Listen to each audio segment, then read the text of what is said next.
নায়িকাকে তো ডাকবেন নাকি? আমরা আর কত, তাহলে আমিও মাইন্ড করবো, অডিয়েন্স মাইন্ড করছে, সাংবাদিক ভাইদের সাথে আমি চলে যাবো। আমাদের সিনেমায় যদিও নায়ক এবং নায়িকা বলে কিছু নাই, আমাদের সিনেমায় সব চরিত্র এবং প্রতিটা চরিত্রই ভালোবাসার চরিত্র, ভালোবাসা দিয়ে বানানো চরিত্র তো আছে।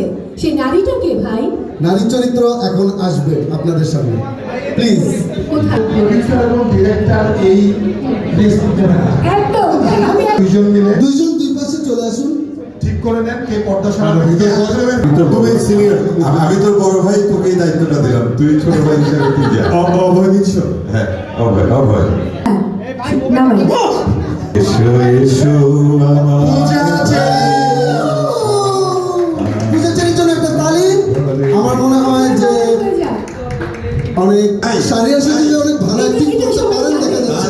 আপনার ক্যারেক্টারটা ভাবছি আমি খুবই দুর্বল গ্যাং, আমাদের টিমে নিয়ে নাও। খুবই দুর্বল। এবং আমি শুনেছি যে যারা আমাদের ডিরেক্টর ছাড়াও যারা প্রভাবশালী নায়ক, যারা নায়করাও এখানে ভূমিকা রাখে, নায়িকাকে ঠিক হবে সেই ব্যাপারে। কিন্তু আমরা এই ব্যাপারে প্রফেশনাল। হ্যাঁ, আমরা প্রফেশনালি ডিরেক্টর এবং দুইজন অ্যাক্টরের উপর ডিপেন্ড করেছি আমরা। তো কংগ্রেচুলেশনস পূজাচেরি। আমার মনে হয় পূজার মুখ থেকে শুনি।